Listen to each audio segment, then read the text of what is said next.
Hello, everyone. Merry Christmas from the Highlander Wrestling Show. This is my Christmas special. We're going to talk about Christmas in the pro wrestling history. Uh, well, one of the things I like to talk about during the Attitude Era, Stone Cold Steve Austin, Stone Cold Stun Santa Claus, which like back then, a lot of people thought, that was kind of bad to show on TV. So Stone Cold, Stone Cold stunning Santa Claus, which I remember it very, very much because Santa Claus came out. He was in the ring talking about all the boys being on the naughty and nice list. Stone Cold comes out, of course, talking about if he was a real Santa Claus, would he does he even remember what he wanted for Christmas? Because he was the best, little what in the world. Stone Cold was telling Santa Claus, and of course Santa Claus says something smart out of remark. I don't even remember what he said to him, and then Stone Cold stuns him. And of course, you had Mick Foley. We all know who that is. Dressed up like Santa Claus through the years. You had uh, Randy Orton. I'm trying to remember what the name of the match was or who he was against, but I remember him taking the Christmas tree and beating down the guy with the Christmas tree, which was pretty bad. I mean, I ain't never seen nobody got whooped down with a Christmas tree like Randy Orton was doing, which was pretty funny. Santino Marella had a lot of Christmas. He dressed up like Santa Claus. He was on the movie with Larry the Cable Guy, Jingle All the Way Part 2. Santino Morales was always a character, in my opinion. But now I'm gonna go back down to history a little bit.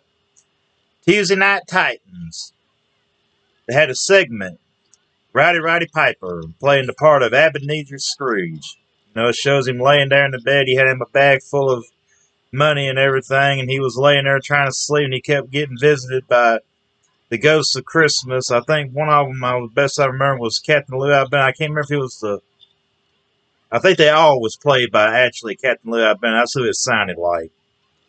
But anyway, they had a lot of these guys coming in there, waking him up, and he'll say his smart remarks and crazy talk and everything. He'll lay back down, and he had the worst time. I've never seen nobody pull up a blanket and all that in their bed like Roddy Piper was doing. He had the little Aladdin hat and the long sleep shirt or whatever they used to call that. He was wearing that, which I don't see how they even slept in that kind of stuff back then, but they did. Uh, but anyway, but the other ones I remember was when Captain Louis Albano dressed up like Santa Claus, and he had the people on Tuesday Night Times come up and sit down in his lap. I remember there was one woman that came in there, and you could tell that was the '80s. She had the '80s hairdo, and everything, and of course, Captain Lou. Everybody was playing along with having a good old time, which that's the thing I liked about WWF or WWE now, is that they did a lot of stuff like that on Christmas. They even did stuff on Halloween uh, back then. But yeah, it was always, a treat to see this kind of stuff. Like, in the magazines I've seen Yokozuna dressed up like Santa Claus, King Kong Bundy in front of the $1 Million Man's Christmas tree. He had all the dollars all over the Christmas tree and everything. And King Kong Bundy holding his the Santa Claus badnie. And I'm trying to remember who that was he had in the back. I think it was Todd Pettingale or one of the guys back, the back interviewer, but he was shoving him into the bag. Looks like he was shoving him into the bag and everything, which was always humorous to see. Well, you had Hulk Hogan. He made a Christmas movie called Santa with Muscle. What one of his better movies, which Hogan never was what you call the biggest actor in the world. Everybody wanted to see the movie because it had Hulk Hogan in it, including me, which I liked a lot of his movies. I really did. I'm a big fan of Hulk Hogan. But the movie was very was very good. Of course, you had stuff like, let's see, oh yeah, Jingle All the Way Part One. The Giant or the Big Show. He comes in as he was the giant Santa Claus when Arnold Schwarzenegger was fighting with all the Mother Santa Claus. I think James Belushi was the one that drawing him in there to get that toy that he was been trying to find. But anyway, he got wound up getting in the fight with all them guys, and they brought in the giant Santa Claus, and you can tell it was a big show. He walks in, he tells Arnold Schwarzenegger he's finna deck his hall, and I thought, yeah, you got a problem there. That's a big boy. This is not Andre you're messing with right now. Andre's done gone. Uh, but yeah, there's always a lot of stuff like that in pro wrestling. Like I remember they used to have during the holidays like that. They'll have in the magazine where you can order like the back issues. They had, I want to say they had Miss Elizabeth and the Macho Man and Lord Alfred Hayes sitting on in front of the Christmas tree. It was like Lord Alfred Hayes, you know, handing out presents, and there's Miss Elizabeth and the Macho Man, which was always a neat thing to see. Of course, Lord Alfred Hayes, may rest in peace. He was always one of my favorite guys to see on there, even though he hadn't been in the ring in a long, long, long time. Uh, they've always had Santa Claus showed up at during Christmas. Like I think it's like 3 or 4 years ago, or no, it would have been 3 or 4 years ago. It was during before they had the Raw 25. Cactus Jack, or excuse me, Mick Foley, wherever you want to call him, comes out. He dressed up like Santa Claus again. And before I forget about that, that on that night, this was always a funny thing. It was backstage. Mick Foley, before I got into that, I forgot about this. Mick Foley comes in, dressed up like Santa Claus, and of course there's Rowdy Piper and American Dream Dusty Rose sitting at the eggnog table where they had the eggnog and everything. They were sitting there drinking it and everything, and they got talking to him and all that. And well, Mick Foley, I'm gonna go ahead and just call him Mick Foley so everybody would know who I'm talking about better. He leaves. Well, when he leaves, Santa Claus comes back again. They thought it was Mick Foley. Well, they were, Rowdy Piper and American Dream Dusty Rhodes sitting there talking, and then when they turned to ask him something, he's gone. It's like he magically disappeared. The thing that got me on the whole scene on that is that Roddy Piper and Dusty Rhodes looked at each other with their glasses of eggnog, and they got back into the punch bowl and walked off like they thought they had enough to drink. And Lord, that was always funny to me because it was just like they're like, okay, we had enough to drink, we seeing things. Oh, Lordy, but yeah, that was always one thing always got me tickled about. But yeah, that I've been a fan of this business, pro wrestling, for over 30 years since I was 3 years old, and I always look forward to seeing. Of course, I'm a big fan of WWE or the WWF/WWE through the history. I've always watched it during Christmas. I always look forward to see what they was going to have, what they was going to be doing on Christmas and everything. I mean, I'm trying to remember. There was one thing I remember DX did on Christmas. I'm trying to remember what it was now.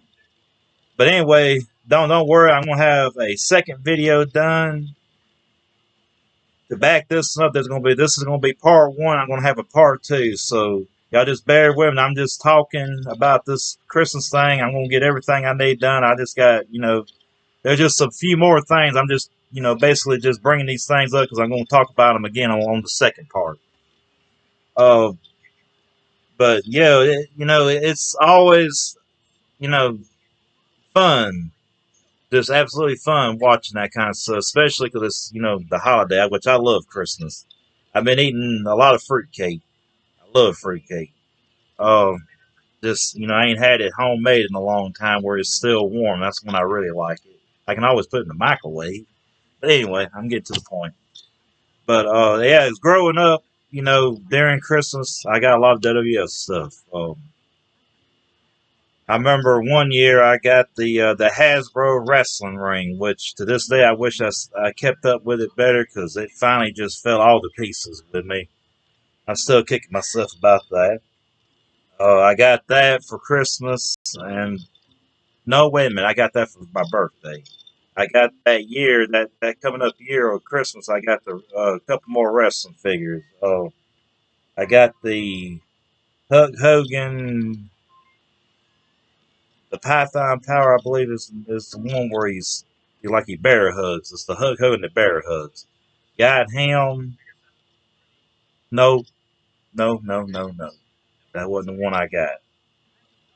I got one of it. Wasn't that Hulk Hogan? It was the. I had to get the second one where they had to re-release the one where he body slammed. That's right. It wasn't the one that he bear hugged. It was that one. Excuse me. I got it right that time.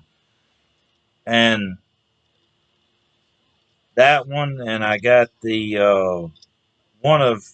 I got the series of Demolition that had Smash, which I thought was very cool because I thought Smash was pretty good. You know, I mean that was unusual.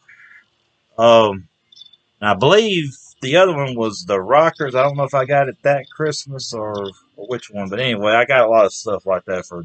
I remember I got a few WWF tapes. So can't find them right this very minute. I got for Christmas, you know, a few T-shirts and stuff, especially stuff like Hulk Hogan with the American flag and all that. You know, I got one of those. They used to come out with them like that. There'll be different colors. Every so often they'll come out one would be a different color. It might be a slight difference in it, but you know that's the way they used to do it because you know he was supported the troops that was overseas during the early '90s in Desert Storm. But anyway, yeah, even like Jesse the Body Ventura. I remember he was on a Christmas special there in Tuesday Night Titans, where you know he talked about the Christmas holidays, you know, and how he did it, you know, how the body did it and everything. And of course, you know, back then, Body Jesse Ventura was a heel that everybody, you know, just you know, which now everybody loves him because he was such a colorful character. You know, he was. If it wasn't for superstar Billy Graham, men like Jesse Ventura and Hulk Hogan never would have really became who they are, even the Macho Man. Uh, but yeah, Jesse Ventura, you know, he was. I wish I could meet him. Uh, you know, he was an ex Navy SEAL during Vietnam. This colorful person. I mean, he had your attention, especially his elaborate way he dressed and everything back in the early 80s and well, all the way back in the 80s and all the way through the early 90s. You know, he was always cool to see, you know, because you never knew how he was going to dress. But anyway, I'm going to go ahead and do this video up. Um, I'm going to do my second video and get all some the other stuff I was mentioning before. I said I'm going to do on my second video, and y'all just go and because I'm gonna put both of them up at the same time, so y'all get to see it. So watch out for my part 2 to this video that I'm gonna be doing. So thank y'all for watching. I hope y'all have a Merry Christmas, and I'm gonna say this again on my second video about this. So anyway, y'all take care and hope y'all enjoy part 2 to this here video.